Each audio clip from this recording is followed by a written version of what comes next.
Un biógrafo de Alejandro Magno dijo que éste mantuvo a sus enemigos viendo un árbol tras otro para que nadie viera el bosque hasta que fue demasiado tarde.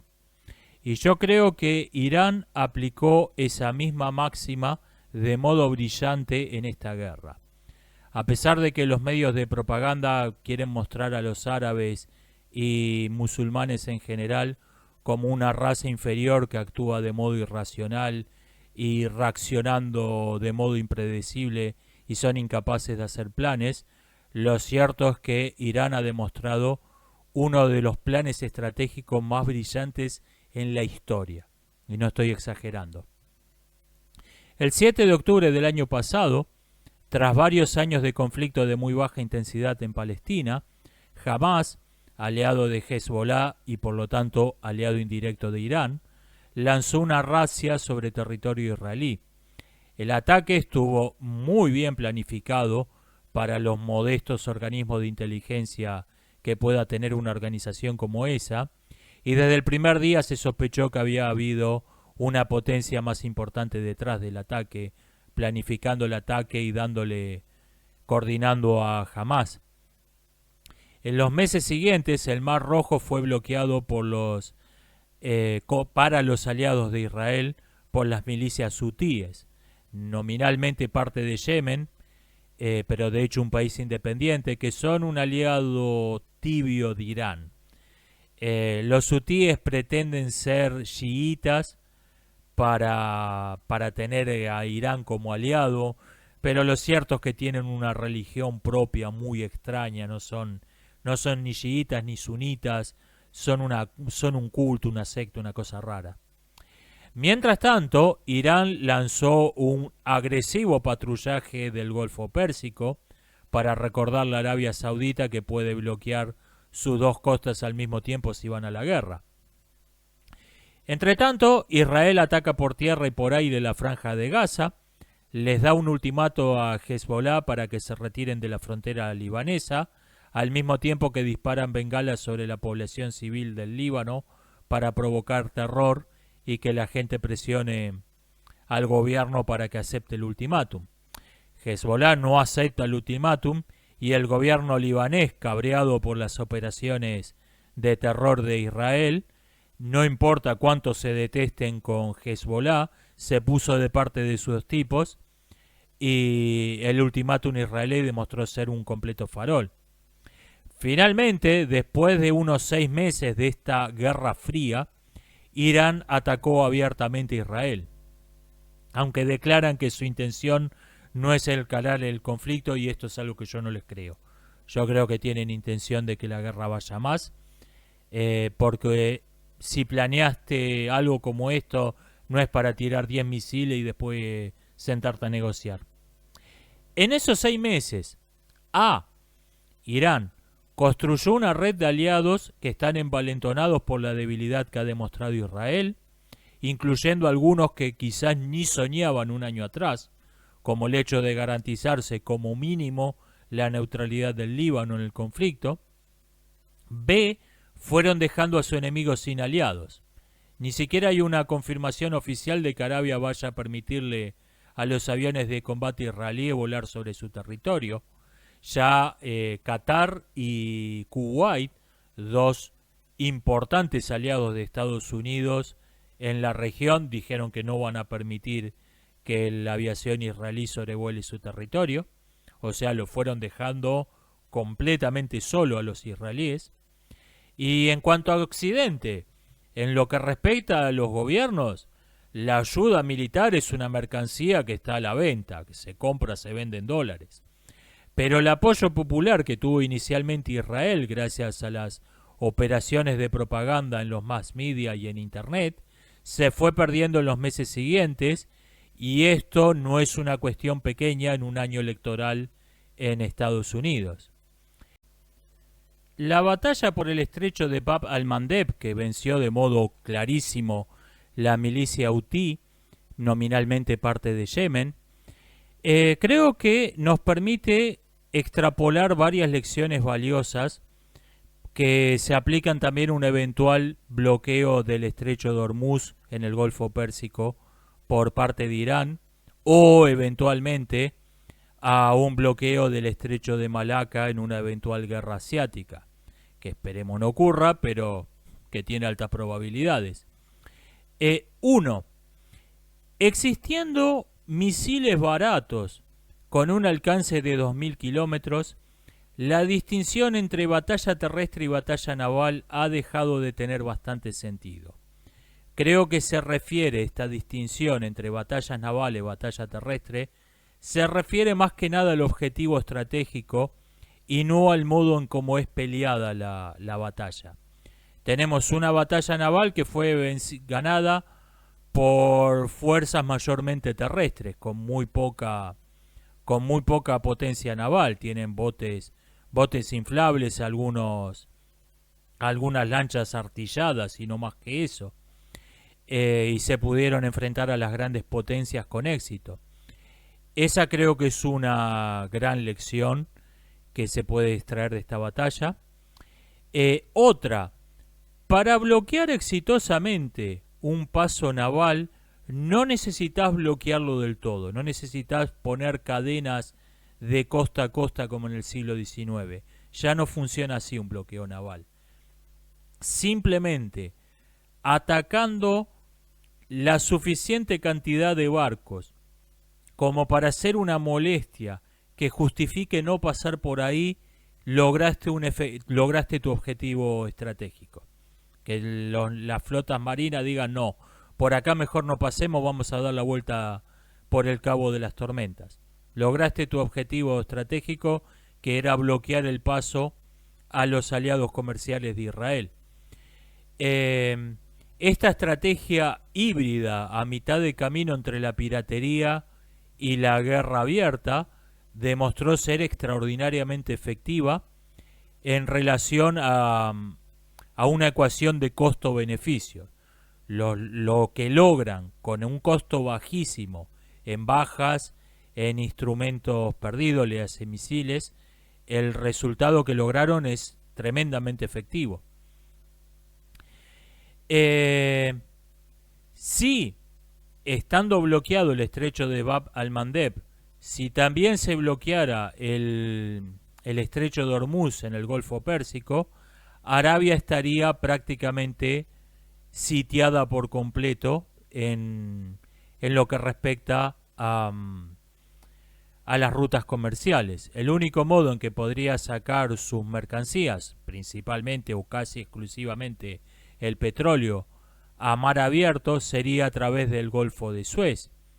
Y acá hay un pequeño problema, porque si aplicamos la misma regla de que podemos lanzar un bloqueo efectivo desde tierra firme con la tecnología de hoy, quiere decir que el Golfo de Suez eventualmente puede ser bloqueado por Hamas desde la Franja de Gaza, disparando desde esa distancia y teniendo probablemente observadores de artillería con un teléfono satelital y cara de boludos disfrazados de civiles señalando los objetivos.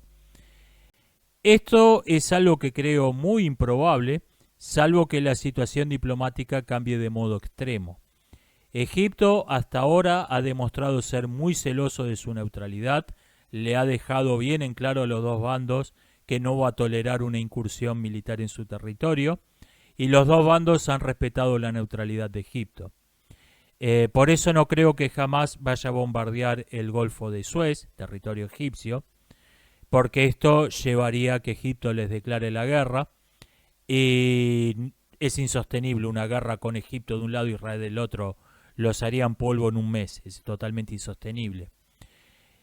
Por otra parte, Egipto le ha dejado bien en claro que considera la ciudad de Rafah en la Franja de Gaza un objetivo estratégico para su país y le ha prohibido a Israel que lo ocupe militarmente. Si Israel no acepta el ultimátum y lanza una invasión terrestre a Rafah, el gobierno egipcio se va a ver entre la espada y la pared. Va a tener que elegir entre permanecer neutrales, entre comillas, por presión, cediendo a las presiones de sus aliados norteamericanos y británicos, o declararle la guerra a Israel.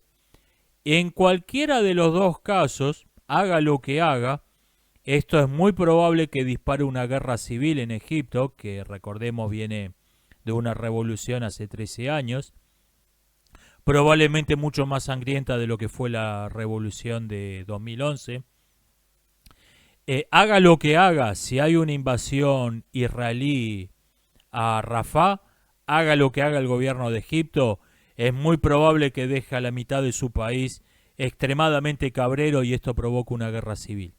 Tanto si le declara la guerra a Israel como si no se la declara. Creo que va a ser una guerra rara.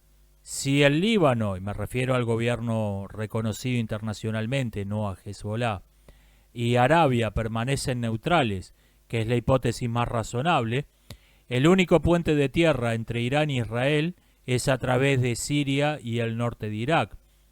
Cruzar ese puente hoy parece algo bastante suicida, sobre todo para los israelíes.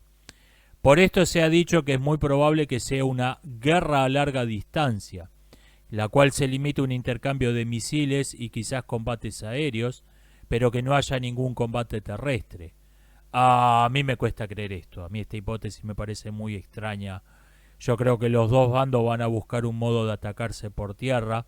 No me puedo imaginar una guerra en donde la mayor parte de los ejércitos están en los cuarteles tomando mate. Suena, ¿hay precedentes históricos? Sí, suena muy extraño. Si vemos el mapa oficial, el mapa que se aprenden los chicos en la escuela, vemos que entre Israel y Irán, lo único que hay en el medio son países neutrales con gobiernos mayormente favorables a Estados Unidos. El problema es que este mapa no refleja la realidad.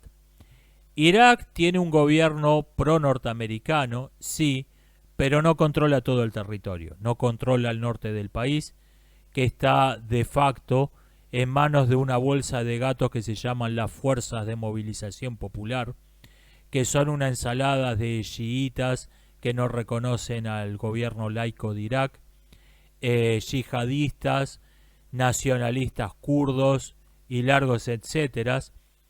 Esos tipos se odian entre sí, se han combatido entre sí en el pasado. La única razón por la que no se matan entre ellos es que los mantiene unido Irán, del que dependen todos. Esas fuerzas de movilización popular iraquíes, sí lo dije correctamente, suman unos 200-250 mil hombres. ¿Son buenas tropas? ¿Son unos aliados valiosos? No, ciertamente no. Es un pelotudo. Lo importante no es eso, lo importante es que estos tipos odian a Israel, es una de las cosas que tienen todos en común, y tienen el control efectivo del territorio. Entonces, si cualquiera que vaya a lanzar una invasión militar contra un objetivo israelí, puede pasar por ahí sin necesidad de pasar en formación de combate, puede pasar a atravesar su territorio llevando los tanques y otros vehículos blindados arriba de camiones de transporte de containers. Ese creo que es el verdadero apoyo. Israel tiene más industria y mejor tecnología. Irán tiene mejores soldados de infantería.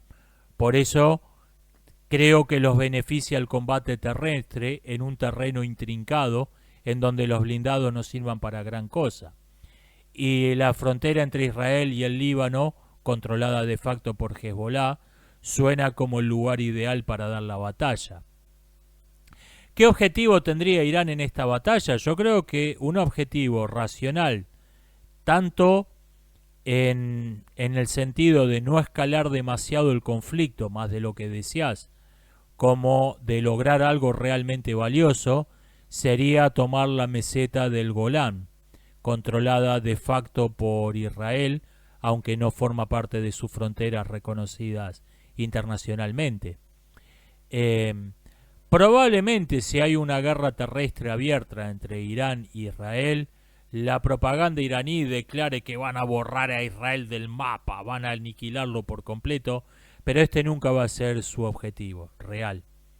En parte porque no es un objetivo viable, llevaría una guerra nuclear eso, o como mínimo una escalada donde entre Estados Unidos en el conflicto, Estados Unidos y la OTAN, pero también por otra razón más sutil, y es que Irán no quiere que Israel desaparezca, no quiere borrar del mapa Israel. Porque si tus aliados son una bolsa de gatos que agrupa yihadistas, sectas, nacionalistas kurdos, algunos neonazis libaneses, si tus aliados son una bolsa de gatos donde lo único que tienen en común es que todo el mundo odia a un enemigo común, no querés que ese enemigo común deje de existir, porque tu alianza no tendría más una razón para existir. Israel es un régimen totalitario racial. Un país que tiene actualmente un régimen similar podría ser Myanmar, y el principal precedente histórico sin dudas es el imperio nazi. Los pros de este régimen es que tiene una capacidad superior a la de cualquier otro régimen político conocido para concentrar recursos al servicio de una operación militar.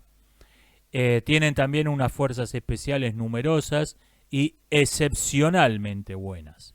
No buenas, excepcionalmente buenas.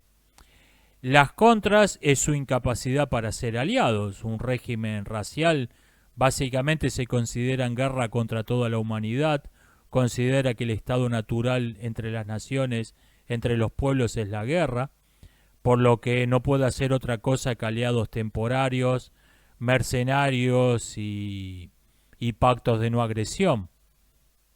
Tienen un ejército que está compuesto mayormente por reclutas sin vocación y por mercenarios sin lealtad.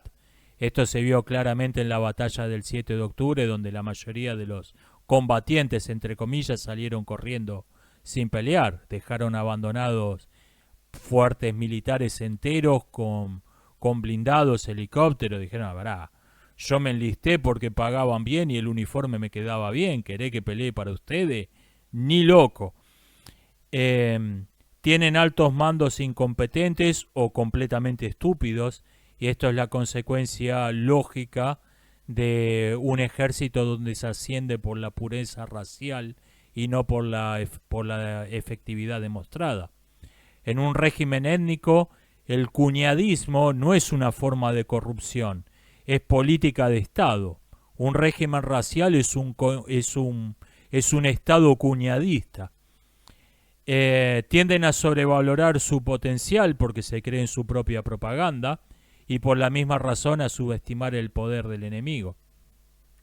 Su táctica favorita es la guerra relámpago, es decir, usar sus excepcionalmente buenas fuerzas especiales como fuerza de choque para ocupar un territorio y después ocuparlo con tropas de muy baja calidad que no sirven para otra cosa. Irán es una república teocrática, es un régimen religioso islámico, pero al ser una república esto hace que sus modales sean un poco más delicados que los de otras teocracias. Tienen cierta tolerancia religiosa, que no es lo mismo que libertad de culto, y al tener su gobierno ciertas formas democráticas, esto hace que haya ciertas libertades que no esperaríamos en otra clase de teocracias.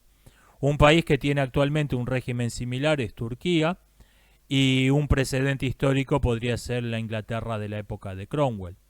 Aunque en este caso el hecho de que hubiera un líder carismático con el poder que tenía Cromwell ponía las cosas un poco más espesas. Los pros de esta forma de gobierno es que tienen una capacidad prácticamente ilimitada para reclutar voluntarios. A veces tienen más voluntarios que armas para darles. Tienen unas fuerzas especiales muy numerosas, leales y valientes, aunque con poca capacidad para improvisar y para adaptarse a situaciones imprevistas. Si hay algo que caracteriza a los fundamentalistas religiosos es su falta de imaginación. Las contras es que son generalmente países pobres y están mal armados. Nuevamente la Inglaterra de Cromwell es una excepción a esta regla. La mayor parte de sus fuerzas son reclutas muy motivados, pero muy malos soldados.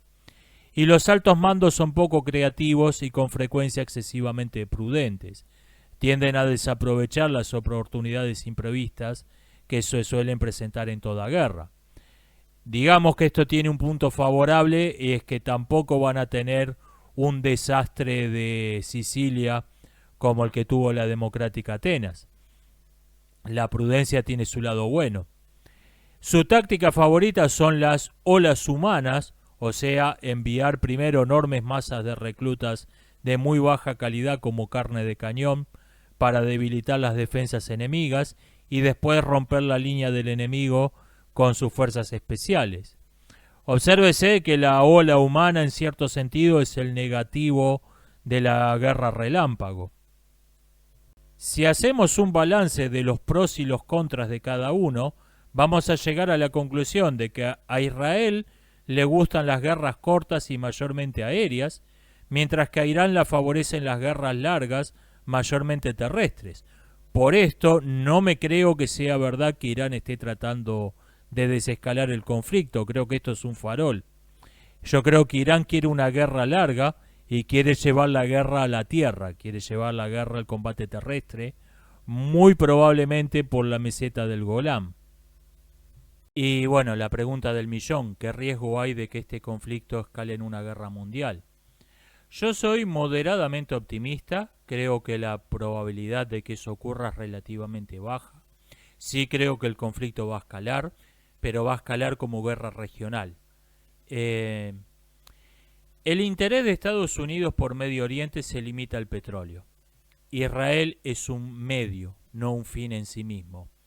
Y mientras Irán no bombardee las refinerías de petróleo de Arabia Saudita o de Egipto, Estados Unidos y por lo tanto toda la OTAN van a permanecer neutrales. Van a darle cierto apoyo como le dieron en el ataque de la semana pasada, derribando drones. Sí, pero no se van a involucrar en un bombardeo a territorio iraní, no. Salvo que Irán o sus aliados bombardeen las refinerías de petróleo de Arabia o de Kuwait, de Arabia o de Egipto. Yo no creo que el gobierno de Irán vaya a hacer esto intencionalmente.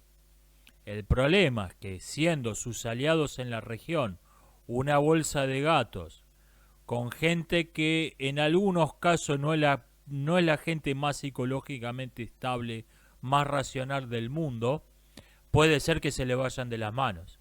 Puede ser que se le vayan de las manos, que algunos de los locos a los que le dieron misiles bombardee Arabia Saudita y el gobierno de Irán diga: no, nosotros no tuvimos nada que ver, y o no le crean o no le importe al gobierno saudita. Ese creo que es el único caso en que una guerra entre Arabia e Irán sí creo que puede escalar en una guerra mundial. Ese es el único caso en que creo que podría provocar una guerra que escale sin límites. ¿Lo creo posible? Sí. No muy probable. No muy probable. Sí posible. Bueno, esto es lo que quería comentar. Quería pasar revista a estos tres temas. Me salió medio trabalengua. Espero que les haya resultado interesante. Nos estamos viendo hasta la próxima.